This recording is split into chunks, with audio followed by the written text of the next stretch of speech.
Allahabad high court के जज का नाम राम हुँ। और काम है रावण का। पैसा फेंको तमाशा देखो। एक ही सिद्धांत पर ये चल रहे हैं, वो रिश्वत देकर बहाली लेते हैं और उसके बाद उगाही करने का पूरा प्रयास करते हैं। नमस्कार, आप देख रहे हैं फोरम 4, मैं हूं प्रभात। और जिस तरीके से इलाहाबाद हाई कोर्ट के एक जज ने टिप्पणी कर दी है कि पीड़िता के स्तनों को पकड़ना, उसके पायजामे का नाड़ा तोड़ना, उसे पुलिया के नीचे खींच कर ले जाने की कोशिश करना, रेप की कोशिश नहीं मान सकते। इस तरीके की टिप्पणी इलाहाबाद हाई कोर्ट के एक जज ने की, राम मनोहर मिश्रा ने। उसके बाद बवाल मच गया सोशल मीडिया पर और लोग तमाम तरीके के कमेंट कर रहे हैं। हमारे साथ हैं पंकज श्रीवास्तव जी, बात करेंगे। सर, कैसे देखते हैं इस तरीके के जब टिप्पणियां करते हैं जज? क्या मानसिकता है उसके पीछे, क्या मंशा है? देखिए, सबसे पहले तो उस इलाहाबाद हाईकोर्ट के जज का नाम राम हुँ, और काम है रावण का। हुँ, तो ये समझना होगा कि ये लोग उसी पृष्ठभूमि के लोग हैं। ये रिश्वत देकर बहाली वाला जज है। निश्चित तौर पर उस जज से ये पूछा जाना चाहिए कि 11 साल की मासूम लड़की के साथ पवन और आकाश नाम के दरिंदों ने जिस तरीके से उसके प्राइवेट पार्ट को, निजी अंगों को छुआ, नारा खोला, ये तमाम जो प्रक्रियाएं हुई और जज ने जो कहा, वो तो राहगीरों का भला हो। राहगीर के आने के बाद वो उसको पुलिया से लटका रहा था। राहगीर अगर नहीं आया होता तो उस लड़की के साथ गैंगरेप होता। और एक जज के पद पर बैठा हुआ, मतलब न्याय के गद्दी पर बैठा हुआ आदमी अगर इस तरीके की बातें बोलता है तो वो निश्चित तौर पर विकृत मानसिकता का लोग हैं। वो जज नहीं, चपरासी के लायक भी नहीं है। तो निश्चित तौर पर कहीं ना कहीं न्यायिक प्रक्रिया में एक बहुत बड़ी खामी है कि ऐसे लोगों को, जो मानसिक रूप से दिवालियेपन का शिकार है, जो पागल है, जो नफरती है, जो मंदबुद्धि का है, ऐसे लोगों को जज के पद पर बैठाना निश्चित तौर पर सरकार के ऊपर सवालिया निशान उठाता है। उसी इलाहाबाद हाई कोर्ट में आपने यादव जी जिनको देखा होगा, जिसने नफरती बातें बोली थी।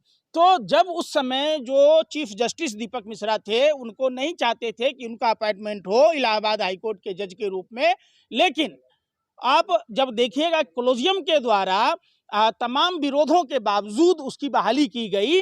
तो न्यायिक प्रक्रिया में भारतीय जनता पार्टी, आरएसएस के लोग ऐसे ही लोगों को बैठाते हैं जो उनके मन मुताबिक इंसाफ करते हैं। जस्टिस शेखर यादव हो या इस तरीके की जो टिप्पणियां आती हैं जजों के, तो हमेशा इलाहाबाद हाई कोर्ट ही क्यों चर्चा में रहता है? देखिए, पूरे हिंदुस्तान में जहां भी तमाम संवैधानिक संस्थाओं में आरएसएस के लोग सत्ता पर बैठे हुए हैं, जिनको व्हाट्सएप यूनिवर्सिटी का ज्ञान है, उनको सामाजिक सरोकारों से कोई लेना देना नहीं है, उनको देश की जो राष्ट्रभक्ति की भावनाएं हैं उससे कोई लेना देना नहीं है, वो लोग रिश्वत देकर बहाली हुए हैं और वो उनका मकसद यही होता है कि कैसे हमें पैसा कमाना है, कैसे हमें सस्ती लोकप्रियता हासिल करनी है। ये पूरे आरएसएस और भाजपा में इस बात की होड़ लगी हुई है। हर आदमी एक दूसरे को पीछा छोड़ना चाहता है और अपने आप को अग्रिम पंक्ति में लाना चाहता है। आप देश के तमाम, चाहे वो कोई भी संस्था उठाकर देख लीजिए, उसमें जितने आरएसएस की पृष्ठभूमि से बने हुए लोग हैं, उन लोगों की ऐसी ही विकृत मानसिकता है जिनके पास बुद्धि नाम की कोई चीज ही नहीं है। दिल्ली में एक जज के यहाँ नकदी मिली है, तमाम जो है आग लग गई थी उस टाइम पे, उसके बाद देखा तो यहाँ नकदी पड़ा था सारा। क्या देखिए, कहेंगे इस पर?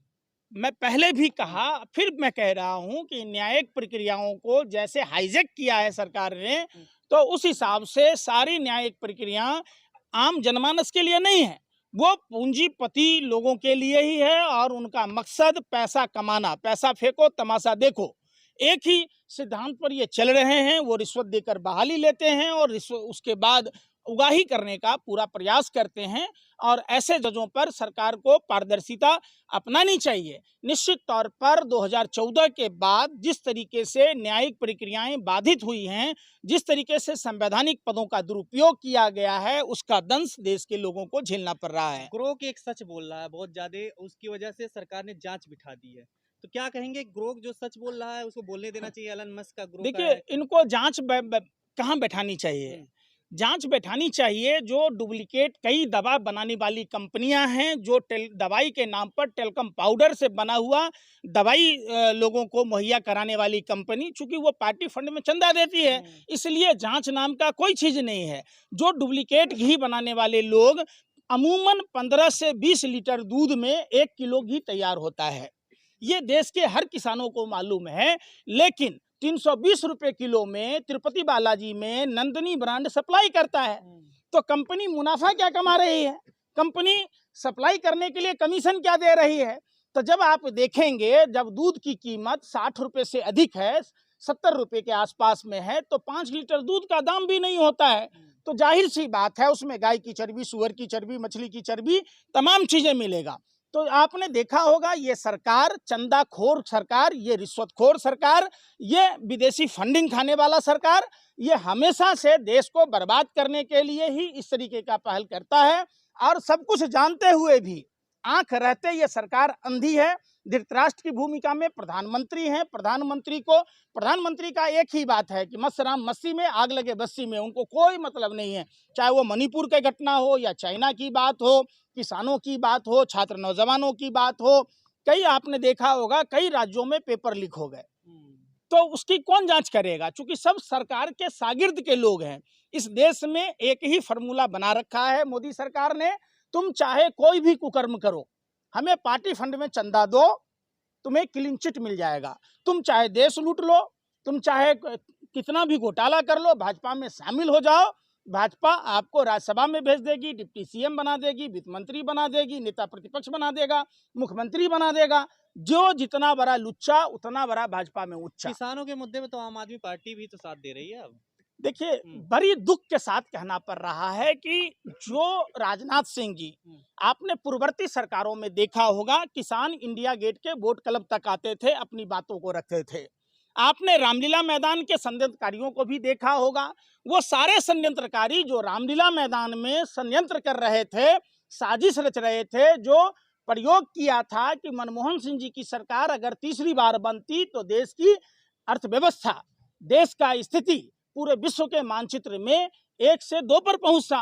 तो इन लोगों ने अमेरिका से पैसा खाकर रामलीला मैदान में आंदोलन किया, और पूरे देश में जिन जिन मुद्दों पर, जन लोकपाल, महिला सुरक्षा, भ्रष्टाचार, महंगाई, बेरोजगारी, तमाम मुद्दों पर, चाहे वो कुमार विश्वास जैसे लोग हों, अरविंद केजरीवाल जैसे लोग हों, मनीष सिसोदिया जैसे लोग हों, श्री रविशंकर हों, पौने 2 आंख वाला कन्या सलबारी बाबा लाला हरामदेव जैसे लोग हों, जनरल बीके सिंह, किरण बेदी जैसे लोग हों, सबने, ये बहुत बड़ी एक गहरी साजिश थी, षड्यंत्र था रामलीला मैदान में आंदोलन का।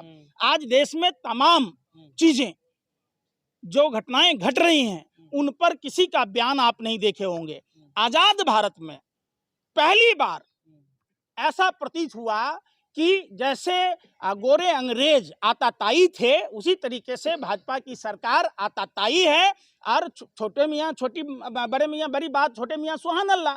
बड़ा तो बड़ा केंद्र सरकार, भाजपा तो भाजपा, आम आदमी पार्टी की भी सरकार जिस तरीके से किसानों को घरों के अंदर में नजरबंद किया, घरों पर बुलडोजर चलाए, किसानों के घरों को तोड़ा, जो किसान क्या मांग रहे थे। और सबसे बड़ी बात है, राजनाथ सिंह जी आज रक्षा मंत्री हैं। राजनाथ सिंह जी कहते थे, अरे हमको जैसे ही पता चला हम दौड़े चले आए, ये धरती के भगवान आए हैं। तो राजनाथ सिंह जी ये बताइए, भला वो कौन ऐसा निकम्मा हिंदू होगा जो अपने भगवान को घर के बाहर ही रोक देगा? कौन ऐसा हिंदू होगा? आप हिंदू नहीं है, इसका मतलब आपने भगवान से तुलना की थी किसानों की, और किसानों के बारे में भगवान श्री कृष्ण ने कहा, हे महादेवी, किसान राजा से बड़ा होता है, राजा सिर्फ राज्य का पालक होता है, किसान पूरी मानवता का पालक होता है। नुकसान हो रहा था ना, इसलिए बताया जा रहा है। देखिए, कोई नुकसान नहीं हो रहा है। नुकसान का चिंता है किसी पार्टी वालों को? देश लूटने वालों को सम्मान करते हैं, ये नुकसान तो करते ही हैं। ये देश के गद्दार हैं, ये आधुनिक भारत के जयचंद लोग हैं, जो अपने ही मुल्क के लोगों पर, चाहे वो छात्र नौजवान हो, किसान हो, महिला हो, श्रमिक वर्ग के लोग हो, लोगों को बोलने की आज़ादी तक खत्म कर दी गई। और सबसे बड़ी बात है, इस देश में सभी राजनीतिक पार्टियों के किसान विभाग हैं। तमाम किसान वो संगठन हैं, चाहे वो राजनीतिक दल से जुड़े हुए हो या अराजनीतिक हैं, किसी का खून नहीं खौला, मानो वो पानी हो गया। और तो और सबसे बड़ी विडंबना ये है कि जो देश का प्रधानमंत्री ये कहता था कि 2022 में किसानों की आय दुगुनी कर देंगे, 2025 में भी किसानों की आय दुगुनी करने की बात नहीं कह रहे। तो इससे साफ प्रतीत होता है कि प्रधानमंत्री पूरे इस तीनों लोक में, आकाश से लेके पाताल तक, प्रधानमंत्री से बड़ा झूठ बोलने वाला, फरेब करने वाला, ठगी करने वाला धरती पर कोई नहीं है। प्रधानमंत्री कहते थे, भाइयों बहनों मित्रों, पानी का खर्चा, बिजली का खर्चा, बीज का खर्चा, खाद का खर्चा, कीटनाशक का खर्चा पर हम जोड़कर 50% लागत पर जोड़कर एमएसपी तय करेंगे। तो प्रधानमंत्री जी ये बताइए ना, आपको किसने रोका? नेहरू जी ने रोका। आपको किसने रोका? आपको गांधी जी ने आके रोक लिया। आप क्यों नहीं कर रहे हैं? आपकी तीसरी बार सरकार बनी है। और तो और आपने देखा होगा, ये अब बिहार चुनाव में जाएंगे, मॉरिशस चले गए बिहार की जनता को प्रभावित करने के लिए। पिछली बार लिट्टी चोखा खाने लग गए, मखाना खाने लग गए। अरे प्रधानमंत्री जी, IIMR जो भारतीय मक्का अनुसंधान केंद्र बेगूसराय में, जहां से गिरिराज सिंह चुनाव जीत कर आए थे, केंद्र में मंत्री हैं, कितना निर्लज गिरिराज सिंह है, एक टेक्सटाइल पार्क तो बिहार को दे नहीं पाया। जो 1997 में IK गुजराल की सरकार ने बिहार को मक्का अनुसंधान केंद्र दिया था, उसको भी वहां से उठाकर दूसरे स्टेट में दे दिया। अरे भाई, बिहार के लोगों ने आपका क्या बिगाड़ा है? आपको 20 साल से आपकी पार्टी गठबंधन की सरकार है, तो आपकी 20 साल की सरकार में 60,000 हत्याएं हुई, 30,000 बलात्कार हुआ, 1 लाख अपहरण हुए, 3 लाख से ज्यादा चोरी, डकैती, छिनतोरी जैसी घटनाओं को अंजाम दिया गया। और तो और प्रधानमंत्री ने जो बोली जयप्रकाश नारायण की धरती से लगा कर आए थे, उसका एक फूटी कौड़ी तक नहीं मिला। प्रधानमंत्री ने जो एयरपोर्ट की बात की थी, जो प्रधानमंत्री ने चीनी मिलों को चालू करने की बात की थी, आज भी गोपालगंज, सारण, मधुबनी, मोतिहारी के लोग बाट जो रहे हैं प्रधानमंत्री का कि ये झूठा प्रधानमंत्री कब आए बिहार में, कब चाय पिएगा, फीकी चाय। नीतीश जी का एक वीडियो वायरल हो रहा है जिसमें वो जो है राष्ट्रगान चल रहा है, तो नमस्कार कर रहे हैं, हंस कर रहे हैं। देखिए, बिहार के मुख्यमंत्री का एक तरह से वो, चूंकि वो शाम होते ही वो 3-4 चिलम गांजा फूंक देते हैं। ये हम नहीं कह रहे हैं, ये भाजपा की विधायक भगीरथी देवी ने कहा, उनके बदन से गांजे की बदबू आती है, विधानसभा में भी गांजा पीते हैं। तो एक तो गांजा पी के उनका मानसिक संतुलन खराब हो रखा है, दूसरा बड़का झूठा ने उनको बड़का लुच्चा कहा, उनका DNA पूछ लिया, उनके बाप का ही अस्तित्व सवाल खड़ा कर दिया। तो और 67 घोटालों का जब जिक्र किया जो बिहार के मुख्यमंत्री पर, वो इतने भाजपा के प्रेशर में हैं कि उनकी सुध-बुध खो बैठी है। तो वो कब उठते हैं, कब जागते हैं, कब खाना चाहिए, कब पीना चाहिए, कब बोलना चाहिए, कब हंसना चाहिए, कब पैर छूना चाहिए, कब ताली बजाना चाहिए, उनको कुछ नहीं मालूम। वो अचेत अवस्था में है। हम कह रहे, भगीरथी देवी बोली थी कि 4-4 चीलम गांजा पियो तरन नीतीश कुमार जी, हम विजय कुमार सिन्हा जी से बोलने रोहिणी, तो कहनो कि चुप रहो चुप रहो चुप रहो।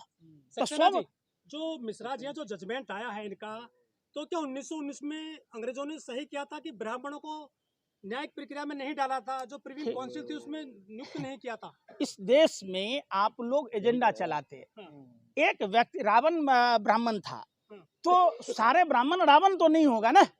आप समझिए, हर जाति हर धर्म में कुछ इस तरीके के लोग हैं। कुछ लोग ऐसे भी हैं जिन्होंने मुगल आक्रांताओं को बुलाया, तो पूरे राजपूत समाज पर आप उंगली नहीं उठा सकते। कुछ ब्राह्मणों ने शिवाजी के शपथ ग्रहण कह रहे थे कि वो आंसुओं से जो प्रेग्नेंट हो जाती है वो मोरनी, ये सब चीजें ब्राह्मण क्यों कहते हैं ऐसी बातों को? सुन तो लो, इन बातों का देश में तमाम वो मुद्दाएं हैं, चाहे सरहद का मुद्दा हो, किसानों को की कब्र है ना। हाँ। औरंगजेब की कब्र मुद्दा ज्यादा है, हो गया। लोग तो औरंगजेब की मृत्यु कब हुई? 1707 में। औरंगजेब जब जिंदा था, 7 साल की उम्र में औरंगजेब ने शिवाजी के पोते को जेल में डाला। 18 साल जेल की सजा काटने के बाद जब 25 साल के बाद औरंगजेब के पोते, शिवाजी महाराज के पोते साहू जी प्रथम जब जेल से रिहा हुए, तो सबसे पहले औरंगजेब की कब्र पर गए। जो ओरिजिनल पोता था, आप समझिए, आपने ये सवाल किया, तो जो ओरिजिनल पोता था उनको औरंगजेब के कब्र से कोई माने नहीं थी दिलचस्पी कि उसको तोड़ना है कि रखना है। 1707 में जब औरंगजेब की मृत्यु हुई, उसके बाद मराठा साम्राज्य फला फूला। तो मराठा साम्राज्य खास करके औरंगजेब की कब्र तो नहीं तोड़ा। जो उनका अपना सगा पोता था उनको कोई आपत्ति नहीं था, जो ये नकली पोते घूम रहे हैं उनको बड़ा तकलीफ हो रहा है। घर वाली के घर नहीं, भतरोई वाली के घर। बताइए आप, देश में मुद्दा हिंदू मुसलमान ही रह गया लग रहा कोई है। मुद्दा नहीं है। अगर मुद्दा है, औरंगजेब से ज्यादा क्रूर गोरे अंग्रेज था जिसने जालियांवाला बाग कांड को अंजाम दिया। कई देश में लोगों को फांसी दी, गोली मारी। औरंगजेब पर क्यों नहीं चर्चा करते? चूंकि इनके पुरखे गोरे अंग्रेजों के दलाल थे, मुखबिर थे, वो उनकी दलाली करते थे, उनसे पेंशन लेते थे, गार्ड की नौकरी लेते थे। अंग्रेज पर तो बात करेंगे नहीं। सबसे बड़ा सवाल होता है कि अगर राणा सांगा नहीं होता तो इस भारत की भूमि पर मुगल बादशाह नहीं होता, तो राणा सांगा पर बात क्यों नहीं होता? अगर मानसिंह ने महाराणा प्रताप का साथ दिया होता तो अकबर की सेना परास्त हो जाती। तो उस मानसिंह के खानदान में जो दिया कुमारी है, तो राजस्थान की डिप्टी सीएम कैसे है? उदय भान सिंह राठौर जो औरंगजेब का प्रधान सेनापति था, अगर उसने शिवाजी महाराज का साथ दिया होता तो औरंगजेब की हार हो जाती। तो उदय भान सिंह राठौर के ही समाज के लोग, अभी मदन राठौर राजस्थान भाजपा के पीसीसी प्रेसिडेंट हैं। तो आप सवाल उस पर नहीं पूछते। सवाल उस पर नहीं पूछते कि जो राजा जयसिंह संभाजी महाराज को छल से ले गया, और अगर नहीं ले जाता राजा जयसिंह संभाजी महाराज को, तो औरंगजेब उसके साथ बर्बरता पूर्वक कार्रवाई नहीं कर पाता। तो जयसिंह के तमाम जो किले हैं उन पर बुलडोजर क्यों नहीं चलाया जाता? उनके जो आज भी लोग हैं उनको क्यों नहीं दोषी ठहराया जाता?